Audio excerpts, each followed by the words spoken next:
챕터 2. 태도. 삶의 여정을 결정하는 돛. 아파하는 마음이 있는가? 느헤미야 1장 1절부터 4절. 하가랴의 아들 느헤미야의 말이라.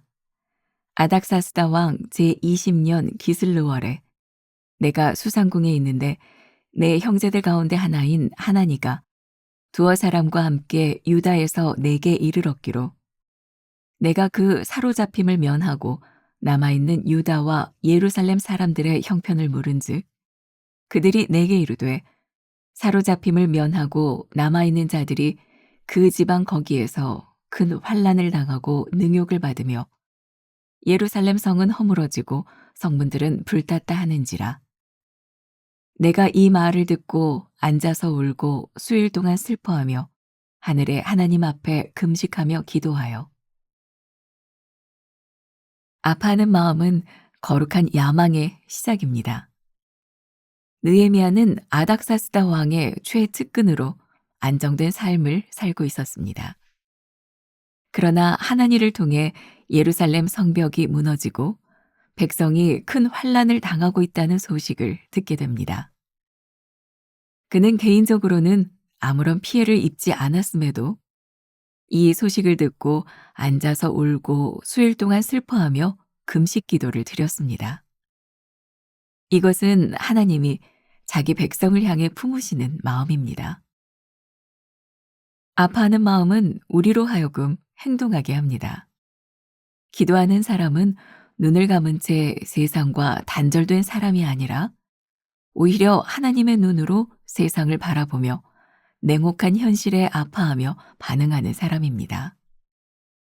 느헤미야의 아파하는 마음은 어떻게 하면 이 문제를 해결할 수 있을까라는 고민으로 이어졌고 결국 이는 왕에게 나아가 예루살렘 재건의 허락을 구하는 구체적인 행동으로 이어집니다. 아파하는 마음은 기도하는 자에게 주어집니다. 느헤미야는 자신이 안정된 삶을 누리고 있음에도 불구하고 멀리 있는 고국의 아픔을 외면하지 않았습니다. 그의 아파하는 마음은 기도에서 비롯되었고 그 기도가 그에게 거룩한 야망을 품게 했습니다. 타락한 인간은 본성적으로 이기적이지만 기도를 통해 우리는 하나님의 마음을 품고 타인의 고통을 내 문제로 끌어안을 수 있습니다. 하나님은 아파하는 마음을 가진 사람을 통해 당신의 뜻을 이루어 가십니다. 하나님의 마음으로 다른 사람의 아픔에 공감합니까? 주변의 아픔을 마치 내 문제인 것처럼 느끼며 기도합니까? 아파하는 마음이 감정을 넘어 구체적인 행동과 기도로 이어집니까? 오늘은 32번째 말씀입니다. 아파하는 마음이 있는가? 그런 표현을 하고 싶습니다. 하나님께서 우리들의 마음을 아프게 하실 때 그 아픔에는 사명이 있다. 언제 우리들에게 이 아픈 마음이 생길까요? 하나님의 마음이 우리들에게 전해질 때. 우리 교회 유은성 전도사님이 만든 찬양이 있죠. 아버지의 마음이라는 찬양. 요 며칠 동안은 계속 찬양을 많이 부르게 되네요. 하나님이 그런 마음을 주셨으니까 우리 같이 이렇게 찬양을 부르면서 묵상을 하는 것도 도움이 될 것 같아요.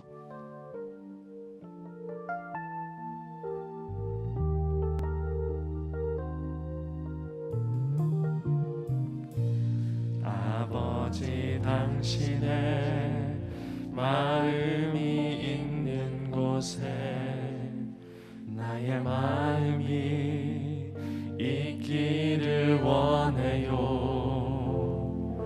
아버지 당신의 눈물이 고인 곳에 나의 눈물이 고이길 원해요. 아버지 당신이 바라보는 영혼에게 나의 두 눈이 향하길 원해요.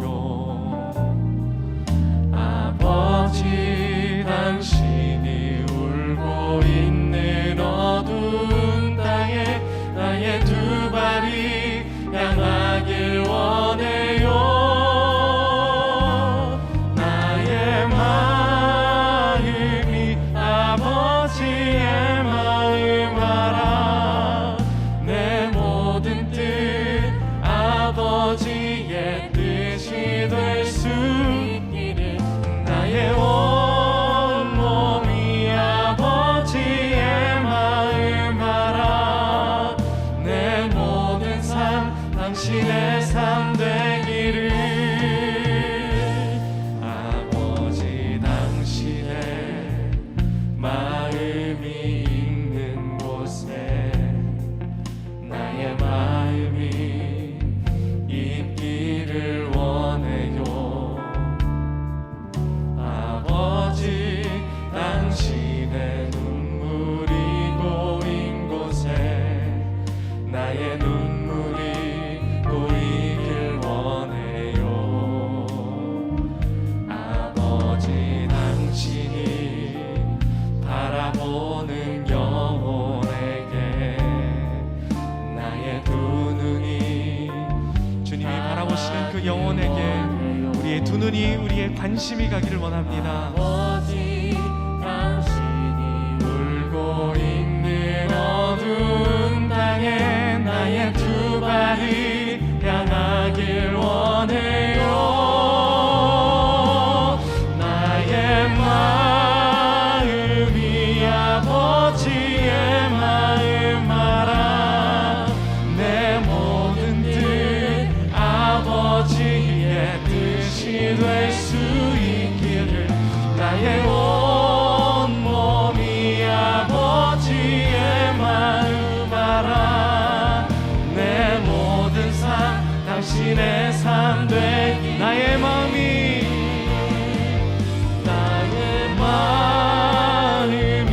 아버지의 마음 알아 내 모든 뜻 아버지의 뜻이 될 수 나의 온몸이 아버지의 마음 알아 내 모든 삶 당신의 우리 마지막으로 나의 마음이 아버지의 마음 알아 나의 마음이 아버지의 마음 알아 내 모든 뜻 아버지의 뜻이 될 수 있기를 나의 온몸이 아버지의 마음 알아 내 모든 삶 당신의 삶 되기를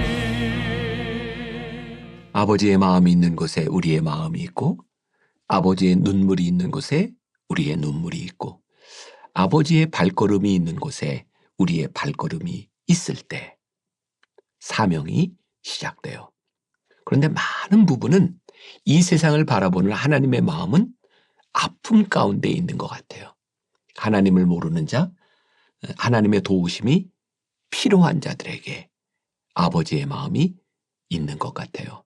예수님께서 이 땅에 오셨을 때 나는 의인들을 위하여 온 것이 아니다. 죄인들을 위하여, 약한 자를 위하여, 병든 자를 위하여 예수님께서 이 땅에 오셨다고 말씀하시니까 당연히 하나님의 마음이 있는 곳에 우리의 마음이 있을 수밖에 없구나 라는 생각이 들어요. 첫 번째 문단, 아파하는 마음은 거룩한 야망의 시작입니다 라고 되어 있어요. 제가 어제 그제도 이렇게 언급을 했던 것 같아요. 이번 며칠 동안 이어지는 말씀은 제가 2005년 변화산 기도회에서 거룩한 야망이라는 주제를 가지고 나누었던 말씀이에요. 그리고 2005년은 제가 담임 목사가 된 지 얼마 되지 않는 시점이었기 때문에 제 삶에 대한 이야기, 하나님 제가 이 교회 목회를 하면서 어떻게 이 거룩한 야망을 붙들 수 있을까요? 그런 마음에서 시작된 말씀이었어요. 오늘 여러분들에게도 그런 도전을 하고 싶어요. 여러분들의 삶의 거룩한 야망, 하나님의 마음으로 인하여 우리의 마음을 아프게 하는 그 마음들이 있을 때 우리는 사명자가 되고 하나님이 우리를 쓰시게 되는 것 같아요.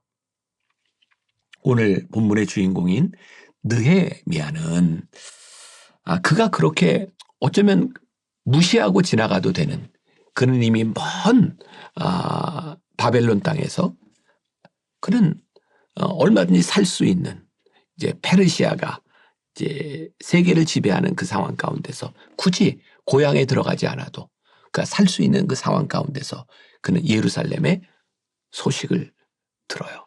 오늘 본 말씀 4절에 보니까 그렇게 되어 있죠. 내가 이 말을 듣고 앉아서 울고 수일 동안 슬퍼하며 하늘의 하나님 앞에 금식하며 기도하여 그 말을 듣고 울기 시작했어요. 그리고 그 울음이 그에게 사명으로 다가와요. 충분히 호의호식하고 살아갈 수 있지만 나를 그 예루살렘으로 보내주세요. 그리고 예루살렘에 가서 성벽을 수축하고 성벽을 예루살렘을 재건하는 일을 하게 됩니다. 오늘 말씀을 듣는 여러분들, 하루를 지나가다가 하나님이 여러분들의 마음을 아프게 하는 곳이 있다면 거기에 머무를 수 있는 용기, 그리고 하나님 것이 저에게 사명입니다.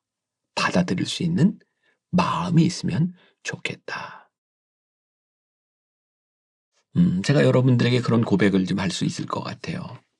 제가 우리 교회, 만나교회 목회를 하면서 저는 참 감사한 게 하나님께서 저에게 마음을 주실 때, 아픈 마음, 눈물을 주실 때 우리 교인들과 함께 그것을 사명으로 깨닫고 일할 수 있는 힘도 주신 게 너무 감사해요. 꽤 오래전이죠. 제가 공부를 마치고 한국에 들어와서 이제 선교학 강의를 했었기 때문에 선교사들하고 많은 그런 접점들이 있었어요. 그리고 그 남아프리카 공화국, 저 남아프리카 지역, 너무 먼 곳이라 교회에서 선교사를 파송했지만 그 당시에는 그렇게 찾아가는 사람이 없는 그곳을 제가 방문하게 되었고, 거기에서 눈이 굉장히 큰 선하게 보이는 선교사님을 하나 만나게 되었어요. 남아프리카 공화국에서. 김종우 선교사인데 늘 저에게 선교 소식 편지를 보내주는데 그 글이 너무 좋아서 제가 설교 시간에 인용을 하기도 하고, 또 그 남아프리카 공화국의 그 김종우 선교사는 학교를 세우는 꿈을 가지고 아이들을 교육하고 있는 일을 하고 있었기 때문에 제가 시작한 NGO 월드 휴먼 브릿지와도 이렇게 관계를 맺고 무언가를 하려고 노력하는 사람이었어요. 그 정도 관계를 맺으면 대개 선교사들이 저에게 도움을 요청합니다. 근데 김종호 선교사는 정말 주변머리가 없어서 저한테 한 번도 도와달라는 얘기를 하지 못했던 것 같아요. 제 마음에는 언제 도와줘야 될까 이런 생각을 하고는 있었지만 도움을 요청하지 않으니까 때만 바라보고 있을 때였죠. 저에게 들린 소식이 돈이 없으니까 선교사님이 목수일도 하고 페인트칠도 하고 학교를 짓는 일을 하고 돌아오다가 혼자 돌아오는 차 안에서 심장마비로 세상을 떠났어요. 부인 김현주 선교사님이 제일 마음이 아팠던 것 같아요. 남편이 내가 이렇게 일한 거 보여주겠다고 했는데 그때 따라가지 못한 것. 혹시라도 옆에 있었더라면 남편이 죽지 않을 수도 있었는데 그렇게 혼자 돌아오다 세상을 떠난 것 때문에 마음 많이 아파했어요. 아이들 딸 둘을 데리고 어떻게 여기서 살 수 있을까. 하나님께서 그 김현주 선교사님 마음에 네가 그 땅을 지켜라 라고 하는 마음을 주셨고, 그 남편 선교사 죽음에 대한 이야기를 저에게 편지로 보냈어요. 제가 편지를 붙들고 많이 울었어요. 그리고 제 마음에 참 힘들었던 게 내가 살았을 때 조금 도움을 줄 수 있었더라면 좋았을 텐데 저 주변머리 없는 선교사가 저에게 한 번도 도움을 요청하지 못하고 세상을 떠난 것에 대한 아픈 마음이 저에게 있었어요. 근데 하나님이 저에게 그런 마음을 주시더라고요. 선교사가 세상을 떠났지만 그의 꿈을 만나교회와 함께 이루어졌으면 좋겠다. 그래서 제가 우리 교인들에게 그 편지를 읽어주고 세상 떠났지만 그 선교사가 시작했던 그 학교, 그 꿈을 우리가 같이 이루었으면 좋겠습니다. 그리고 우리 교인들이 많이 헌금을 해주셨어요. 학교가 세워졌고 매년 우리 교회 성도들과 청년들이 남아프리카 공화국에 세상을 떠난 김종우 선교사의 흔적이 있는 그곳을 방문하게 돼요. 저에게 주셨던 아픈 마음, 저에게 주셨던 눈물, 하나님이 그것을 사명으로 바꾸어 주셨던 그 마음. 저는 아파하는 마음을 주실 때 그 아파하는 마음으로 우리들이 사명으로 받아들일 때 하나님은 역사하신다고 생각해요. 하나님의 마음이 있는 곳에 우리의 마음이 있기를. 월드비전을 창시한 밥 피어스는 6.25 전쟁 때 우리나라의 종군 기자로 왔던 사람입니다. 사람들이 모르는 분들도 있어요. 이 월드비전이 우리나라에서 시작됐다고 하는 걸, 우리나라 전쟁 이후에 고아들을 돌보기 위해 시작됐다는 일. 밥 피어스는 종종 이렇게 기도를 했다고 하죠. 하나님의 마음을 슬프게 하는 것들로 인하여 내 마음이 울게 하소서. 하나님의 마음을 슬프게 하는 것들로 인하여 내 마음이 울게 하소서. 밥 피어스가 참 귀한 사역을 했습니다. 그러나 그의 삶은 그렇게 행복하지 않았습니다. 그는 이혼했고 그의 딸은 자살로 삶을 마감하기도 했습니다. 그의 삶도 아픔이 있었고 또 아파하는 일들로 인하여 그의 마음이 아프고 눈물을 흘릴 때도 있었습니다. 우리가 하나님의 사명을 감당한다고 하는 것은 우리들의 삶이 세상적으로 행복하거나 세상적으로 모든 일이 잘 이루어진다고 하는 것을 의미하는 것 같지는 않아요. 하나님이 아파하는 일들로 인하여 우리의 마음이 아프고 눈물을 흘릴 때, 그리고 그 일을 위하여 행동하기 시작할 때 하나님은 위대한 일을 만들어 나가시는 것 같아요. 세 번째 문단에 아파하는 마음은 기도하는 자에게 주어집니다. 그런 것 같아요. 우리들이 마음을 열고 어제 그제 이야기했던 것처럼 전심으로 하나님을 찾고 어제 이야기했던 것처럼 시선을 오롯이 하나님께 돌릴 때, 기도할 때 하나님의 마음을 우리가 알게 되는 것 같아요. 오늘 이 말씀을 듣고 기도하고 하나님의 마음을 하는 여러분들을 통해서 우리의 사명을 발견하는 하루가 될 수 있기를 주님의 이름으로 간절히 소원합니다. 기도하겠습니다. 오늘 우리들에게 아파하는 마음이 있는지, 하나님의 마음으로 인하여 우리의 마음이 아프고 하나님이 흘리시는 눈물로 인하여 우리가 눈물을 흘리고 있는지, 오늘 우리들의 삶에 주어진 사명 잘 발견하는 하루가 되게 하여 주옵시고 하나님과 함께 하나님의 걸음이 있는 곳에 우리의 걸음을 내디딜 수 있는 행동도 시작되게 하여 주옵소서. 예수님의 이름으로 기도했습니다. 아멘. 메마른 영혼을 찾으시는 음성, 따스한 숨결로 시선으로 내 이름을 부르시네. 시린 세상 속에 홀로 서 있던 나, 비로소 느끼네. 그의 손이 항상 나를 붙드셨네. 보이지 않는 손, 날 이끄시는 힘, 전능자의 능력, 하나님의 손길. 내 능력이 아닌 오직 하나님의 능력, 그의 손으로, 그의 손으로 인도하네.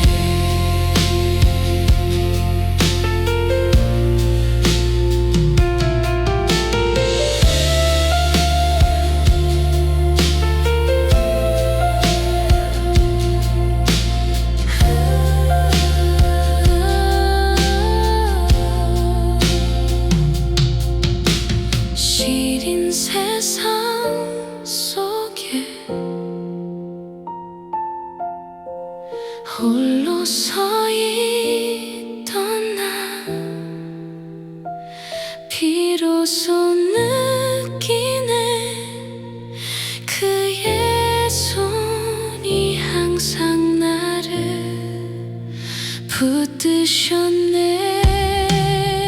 보이지 않는 손 날 이끄시는 힘 전능자의 능력 하나님의 손길